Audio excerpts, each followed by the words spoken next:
Hello, hi, and welcome back to the video series lecture. In this video, we are going to talk about international taxation.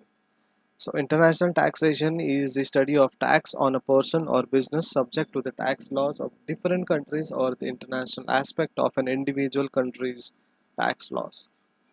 So, international tax is nothing but एक tax है जो हमारे person या फिर एक business को हम apply करते हैं जो अलग अलग कंट्रीज़ में इंटरनेशनल एस्पेक्ट के साथ एक इंडिविजुअल कंट्रीज़ के टैक्स को और टैक्स लॉस को फॉलो करते हैं। फॉर एग्जांपल अगर आप इंडिया में रहकर यूएस में काम करते हो और आपकी जो अर्निंग्स है वो इंटरनेशनल अर्निंग्स है, ठीक है, तो आपके लिए कुछ इंटरनेशनल टैक्स लॉज रहेंगे, अकॉर्डिंगली आपको वो टैक्स लॉज फॉलो करने पड़ते हैं।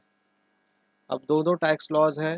The twin objective of taxation are, ठीक है, एक टैक्स न्यूट्रलिटी है और टैक्स इक्विटी है। हमें जो ऑब्जेक्टिव्स दिया गया है, दो ऑब्जेक्टिव्स, एक तो टैक्स को न्यूट्रल करना और इक्वल देना। ऐसा ना हो कि आप सैलरी 1 लाख कमा रहे हो, उसमें से 25,000 के टैक्स जो है आपने यूएस में भरी, 25,000 का टैक्स जो है आपने इंडिया में भरा और आपके हाथ में सिर्फ 50,000 आया, वो भी अलग अलग और छोटे छोटे टैक्सेस कट हो गए। सो न्यूट्रलिटी होनी चाहिए और इक्वलिटी होनी चाहिए।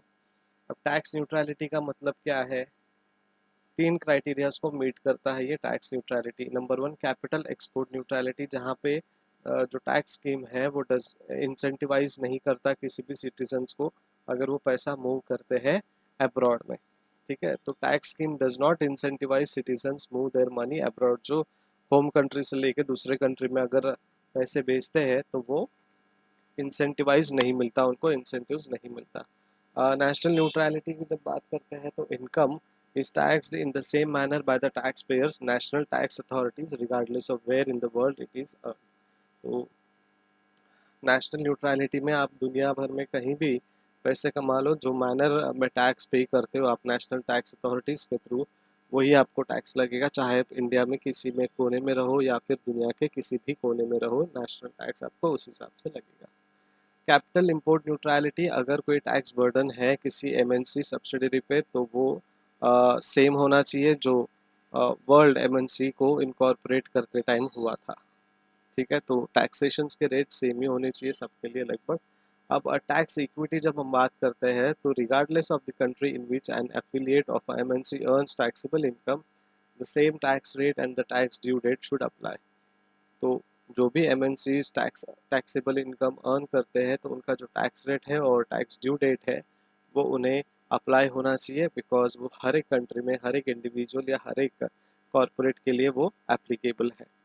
Principal of tax equity is difficult to apply. The organizational form of the MNC can affect the timing of the tax liability. तो ऑर्गेनाइजेशंस का जो टाइमिंग है, एमएनसीज का जो टाइमिंग है वो में इफेक्ट कर सकता है, बिकॉज कहीं और कंट्री में कुछ और टैक्सेबल टाइम होगा, किसी और कंट्री में कुछ और टैक्सेशन का टाइम होगा। So it depends, it may very, तो डिफिकल्ट है। अब टाइप्स ऑफ टैक्सेशंस क्या क्या है? तीन टाइप्स के हैं, income tax, withholding tax and value added tax. Income tax जो है एक पर्सनस के या कॉर्पोरेट इनकम में लगता है। बहुत सारी कंट्रीज जो है वर्ल्ड में वो ऑब्टेन करती है कि जो पोर्शन है टैक्स का वो इनकम टैक्स को इनकम टैक्स में माना जाए। और इनकम टैक्स जो है वो डायरेक्ट टैक्स है, ठीक है, और यहाँ पे जो पे होता है टैक्सेशन वो डायरेक्टली होता है जो भी अर्निंग्स होते हैं टैक्स पेयर के उसमें से। विथहोल्डिंग टैक्सेस जो है वो विथहेल्ड होते हैं from the payment a corporation makes to the tax payer. और टैक्सेस जो है लेवी होते हैं ऑन पैसिव इनकम अर्निंग्स पे, जो भी इंडिविजुअल या कॉरपोरेट है किसी भी एक कंट्री के, और जो टैक्स जुरिडिक्शन आता है किसी और कंट्री के अंदर within the tax jurisdiction of another country. Then withholding tax जो है एक इनडायरेक्ट टैक्स है जहाँ पे डिविडेंड्स इंक्लूडेड है, इंटरेस्ट इनकम और इनकम फ्रॉम रॉयल्टीज, पेटेंट्स और कॉपीराइट। सो बेसिकली ये जो टैक्सेस है वो विथहेल्ड होते हैं from the payment a corporation makes to the tax payer. Tax payer को जो कॉरपोरेशन पे करती है उसमें से हमें फिर से टैक्स पे करना होता है कॉरपोरेट्स को। और ये पैसिव इनकम जो अर्न करते हैं वो भी टैक्स विथहेल्ड में हम कैलकुलेट करते हैं। कमर्शियल ब्रेक्स है हमारे पास कुछ। On a farm there are elephants, ostriches and snakes, that means there are 50 eyes, 40 legs and 6 trunks on the farm. So how many snakes are there in the farm? So एक commercial break दिया है हमने। और जब हमने ये presentation बनाया था तब एक छोटे से ब्रेक के लिए बनाया था, बट आपके लिए कोई मैटर नहीं करता कि क्या ब्रेक है। अगर आप ये क्वेश्चन को सॉल्व कर सकते हो तो कमेंट बॉक्स में बताइए कि कितने स्नेक्स है फार्म के अंदर। अब वैल्यू एडेड टैक्स है। अब value added tax is an indirect national tax levied on the value added in production of goods and services. European और लैटिन अमेरिका जैसे कंट्रीज़ में वैट जो है वो मेजर सोर्स ऑफ टैक्सेशन रहा है प्राइवेट सिटीजन्स के ऊपर। बहुत सारे इकोनॉमिस्ट प्रेफर करते हैं कि वैट जो है इनकम टैक्स पे लगा एक अप्लाई होना चाहिए, और जो इंसेंटिव इफेक्ट है जो टू टैक्सेस का वो डिफर होता है शार्पली। दूसरे टाइप के टैक्सेशन है वेल्थ टैक्स, पोल टैक्स, और ये दोनों टैक्स ही अलग अलग तरीके के हैं। वेल्थ टैक्स जो है प्रॉपर्टी पर टैक्स लगता है, और जो पोल टैक्स है वो टैक्स लगता है आपके जो एग्जिस्टिंग टैक्स है उसमें, बिकॉज ये जो कलेक्टेड होते हैं वो हमारे जो वोटिंग के रूप से हम लोग देते हैं। तो बेसिकली ये वो टैक्स है जो इलेक्शन कंडक्ट करने के लिए हम टैक्सेशन लेते हैं। So poll tax is a tax on your existence. It is so called because it was collected from those who wished to vote. तो जो भी वोटिंग करना चाहेगा उनको टैक्स, पोल टैक्स जो है वो पे करना ही है।